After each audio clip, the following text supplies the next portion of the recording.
রাম মন্দিরের প্রাণ প্রতিষ্ঠার আগে সারা দেশ জুড়ে আলোড়ন পড়েছে। দেশের কোটি কোটি মানুষের গন্তব্যস্থল এখন অযোধ্যা। লক্ষ লক্ষ মানুষের ত্যাগ ও হাজারো মানুষের বলিদানের ফসল এই রাম মন্দির। ৮০-র দশকের শেষে এবং ৯০-এর দশকে রাম মন্দির আন্দোলনে উত্তাল হয়েছিল গোটা দেশ। সেই আন্দোলনে শরিক হয়েছিল বাংলা, শরিক হয়েছিলেন হাজার হাজার বাঙালি। তাদের অনেকেই রাম মন্দির তৈরি হচ্ছে দেখে যেতে পারেননি। যারা সেই সময় যুবক ছিলেন তাদেরও আজ বয়স হয়েছে। আজকের এই পর্বে তাদের মুখেই শুনবো সেই উত্তাল সময়ের কথা।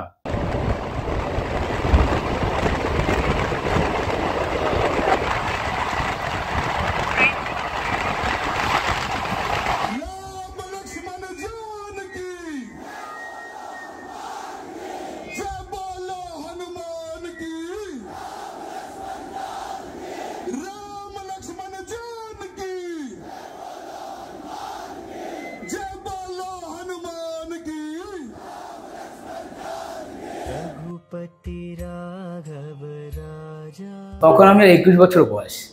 আর ঠিক ওই 1990 সালে আমি বিএসসি পরীক্ষা দিয়েছি, ভোটে দাঁড়িয়েছি, পৌর নির্বাচনে ভোটে দাঁড়িয়েছি এবং রাম মন্দির আন্দোলন শুরু হয়েছে।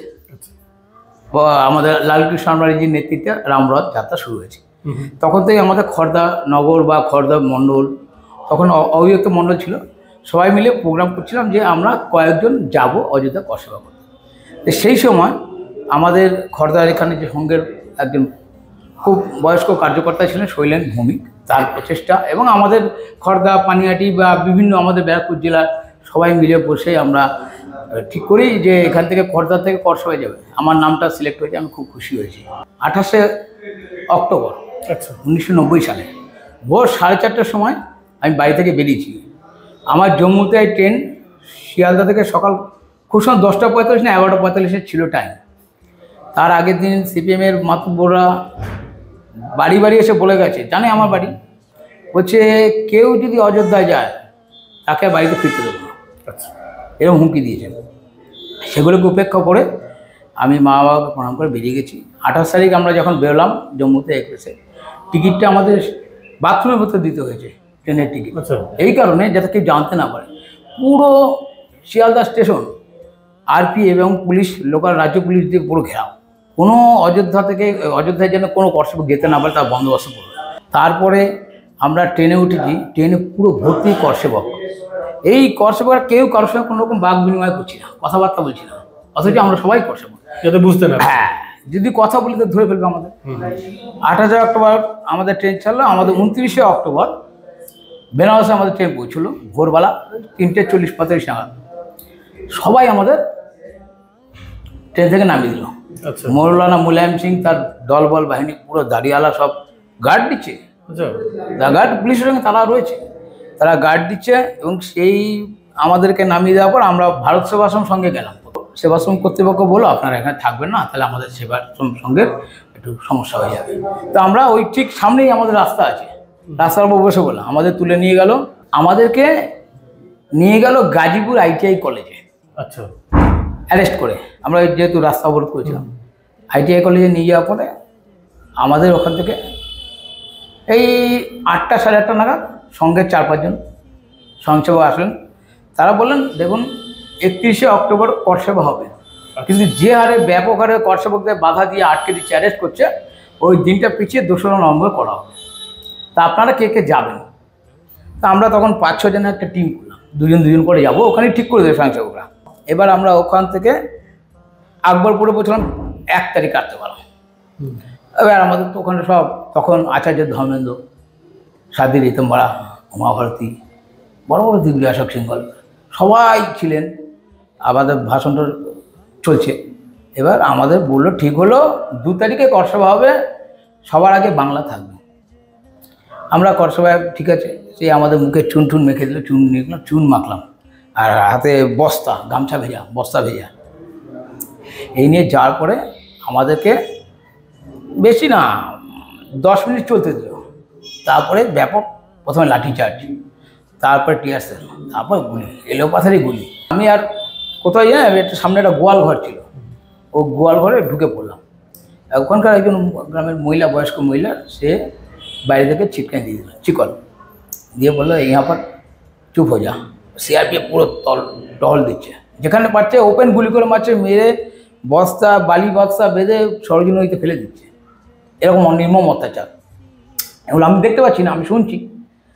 এবার 6 ঘন্টা পর আমি যখন বেরোই, উনি খুলে দিলেন মহিলা।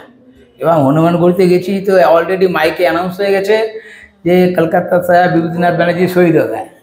এবার আমাদের ওখানে যারা ছিলেন, বিশ্বম্বর হালদার মারা গেছে, সে তো জড়িয়ে ধরে কান্নাকাটি করা শুরু করে দিয়েছে।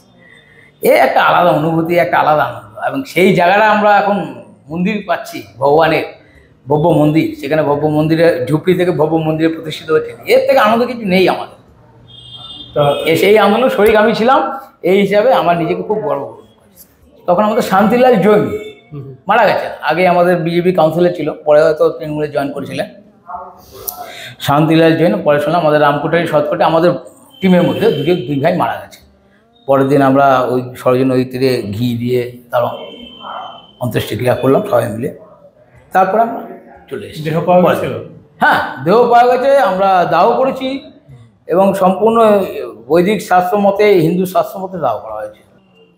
এত বছর পর, 3 দশক পর রাম মন্দির আলটিমেটলি প্রাণ প্রতিষ্ঠা ওখানে হবে। মন্দির পুরোপুরি প্রায় বলা যায় যে কমপ্লিট হয়ে এসেছে আর কি। হ্যাঁ, অযোধ্যা যাওয়ার কোনো পরিকল্পনা? হ্যাঁ, হয়ে গেছে, ঠিক হয়ে গেছে। আগামী 5ই ফেব্রুয়ারি আমি যাচ্ছি।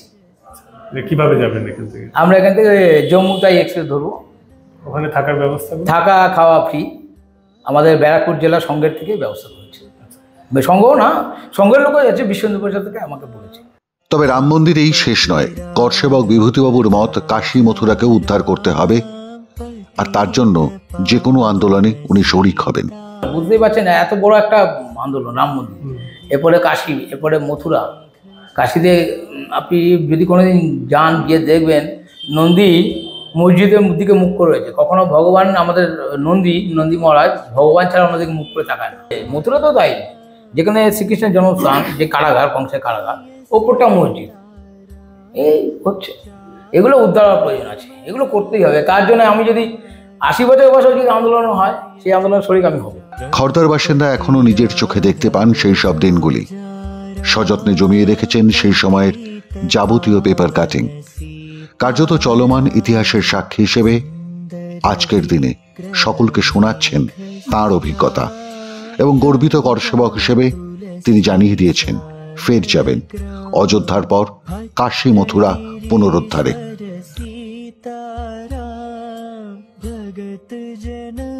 মাধ্যম ব্যুরো রিপোর্ট।